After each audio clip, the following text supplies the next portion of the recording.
Salut les Verseaux, j'espère que vous allez bien. C'est un horoscope spirituel général, donc prenez ce qui résonne selon votre situation et lâchez prise du reste. On va commencer avec des runes, puis après on va clarifier avec des cartes. Donc on va commencer. C'est quoi l'énergie pour les Verseaux? Qu'est-ce qu'ils doivent savoir? Ok, vous avez celle-ci. Puis celle-ci, ça représente comme, je sais pas si vous allez bien le voir, ça représente de pas avoir peur de dire ce que vous pensez. Ok, on va clarifier cette situation ici. Qu'est-ce qu'on peut clarifier pour les Verseaux? Qu'est-ce qu'ils doivent savoir? Pourquoi ils doivent parler et dire ce qu'ils pensent? Ok, vous avez Uruz, puis Uruz représente la persévérance. Donc avec la situation, on dirait qu'il va y avoir plusieurs fois que vous devez dire ce que vous pensez pour vraiment être compris, puis pour que l'autre personne écoute vraiment. On dirait que vous avez toujours le même message, mais à chaque fois, vous le donnez, vous le disiez d'une différente façon, puis c'est comme ça que ça va rentrer dans la tête. Mais, mais c'est pour ça que vous devez être persévérant à cause que c'est plate de voir se répéter, mais trouver différentes façons de dire le message, c'est comme ça que vous allez avoir des résultats. OK, là, vous avez la carte blanche. Donc, en disant ce que vous voulez, c'est comme si les opportunités vont entrer à cause de ça. Les personnes à qui vous devez parler, ils vont vraiment écouter et c'est comme si il va y avoir de la nouveauté, il va y avoir des nouvelles choses qui vont entrer à cause de ça. Vous avez Issa. Donc, avec ces opportunités, ces situations qui vont entrer, on dirait que il va y avoir une en particulier que c'est pas nécessairement ce que vous pensez. On dirait que c'est comme si que vous allez... L'exemple que je vais donner, c'est comme si vous avez lu euh, une description pour un emploi, puis sur papier, ça dit une chose, puis une fois que vous entrez, puis vous faites le travail, c'est comme pas pantoute la même chose.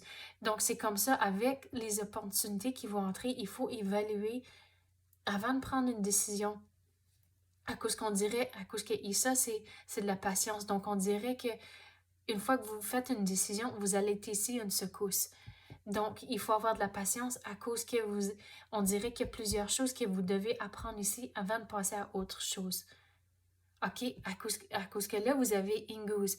Donc, il y a des choses à apprendre ici à cause que Inguz représente, avec l'énergie qui entre, c'est comme si que vous avez un projet, puis il faut vraiment bien en prendre soin, mettre le temps nécessaire dedans, à cause qu'à la longue, ça va vraiment bien vous servir. Puis si on use un exemple que un projet, si vous prenez soin, vous mettez le temps dedans comme, comme un bébé. Tu sais, il y a toujours différentes phases, il y a différentes choses, puis regardez, au bout de la ligne, vous passez à un bébé, un enfant, un ado, puis un adulte. Donc, mettez le temps nécessaire à cause qu'à la fin de la ligne, vous allez avoir quelque chose que vous allez être vraiment fier de, que si vous pensez à un adulte, ok, mais ils sont un membre de la société, sont travaillants, c'est une bonne personne. Puis, c'est drôle à comparer un projet à une personne, puis, mais c'est plutôt le processus, c'est tout le trajet, le temps que les parents mettent dedans pour que vous ayez un enfant que vous êtes tellement fiers d'eux. Puis c'est comme ça que vous allez être ici une secousse à cause qu'il va y avoir des moments où ce que vous n'êtes pas nécessairement certain, mais comment qu'on va faire ça? Puis il y a souvent des moments comme ça en tant que parent que, oh, mais qu'est-ce qu'on fait dans cette situation? On n'a jamais eu cette situation ici. Donc c'est comme ça c'est comme c'est comme ça que vous devez entreprendre ce projet ici, mais à la longue, vous allez avoir le succès, vous allez être fiers de ce que vous avez accompli. On va passer aux cartes maintenant. Qu'est-ce qu'on peut clarifier? Oh, c'est quoi ça? Vous allez la malveillance et la pleine lune. OK, avec la pleine lune. Donc, tout va tomber en place quand c'est le bon moment.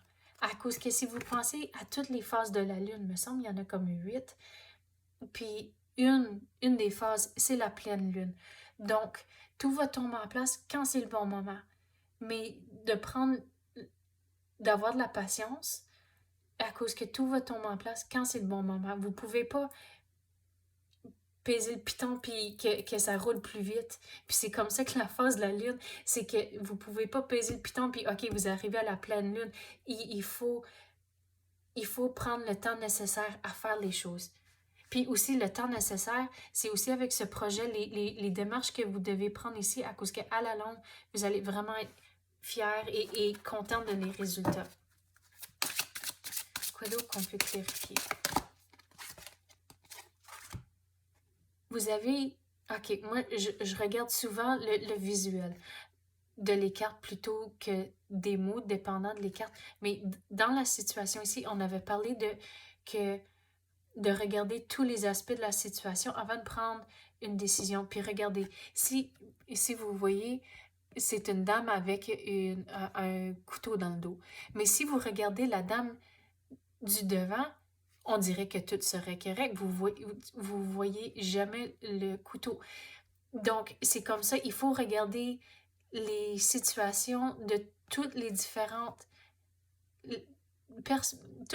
perspectives pour vraiment être capable d'avoir une vue complète de la situation pour prendre les bonnes décisions, à cause que vous allez avoir des nouvelles opportunités qui entrent, mais en faisant une décision, il faut regarder tous les aspects. OK, on va continuer. Qu'est-ce qu'on peut clarifier? Vous avez le karma familial. Donc, en prenant une décision, il faut regarder comment ça peut impacter le monde autour de vous. Donc, et vous assurer de toujours avoir l'équilibre. Et si vous êtes parent, que c'est facile d'avoir des doutes et des soucis que, oh, mais on passe pas autant de temps avec nos enfants ici, puis ça, puis surtout avec le travail, à cause que vous êtes au travail, puis trouver la balance familiale, c'est vraiment difficile. Et c'est comme ça, avec les décisions que vous devez prendre, il faut regarder, mais OK, c'est peut-être une très bonne décision, mais c'est quoi? Il faut regarder le positif et le négatif, que OK, oui, mais peut-être c'est beaucoup plus d'argent, mais sur l'autre côté, peut-être le travail serait peut-être plus demandant et que il faut peut-être voyager ou mettre plus de temps au travail. Donc, il faut trouver la balance et regarder tous les aspects avant de prendre une décision. Et c'est comme ça que vous allez trouver l'équilibre, pas juste avec vous-même et la situation, puis on dirait que c'est vraiment lié au travail, mais aussi sur le côté familial. S'il n'y a pas des enfants dans la situation, mais c'est avec votre partenaire ou avec votre famille, en tant qu'avec vos parents ou des choses comme ça. Quoi d'autre on peut clarifier? Vous avez les blocages karmiques. Donc, on dirait vraiment que, OK, regardez, il y a comme des chaînes, puis tout à coup, on dirait que c'est... On dirait tout à coup, elle fait ça, puis c'est brisé. Donc, il va y avoir un déblocage, mais il faut regarder, il va y avoir un déblocage à cause, regardez, vous allez avoir tout ce que vous voulez, vous allez avoir il y a du positif ici, mais le déblocage va arriver une fois que vous trouvez vraiment la balance. Puis, vous trouvez la balance et l'équilibre quand vous évaluez les situations. Et dans cette période d'apprentissage ici, il faut être patient et de trouver le positif. Et c'est comme ça que on dirait qu'il n'y aura pas de blocage à cause que vous trouvez le positif. Vous allez mettre le temps nécessaire pour avoir ce que vous voulez au bout de la ligne. Mais même étant avoir dit ça, c'est de vraiment avoir l'équilibre. OK, c'est ça que j'ai pour vous à l'instant. J'espère que vous avez aimé ça. Merci, à la prochaine.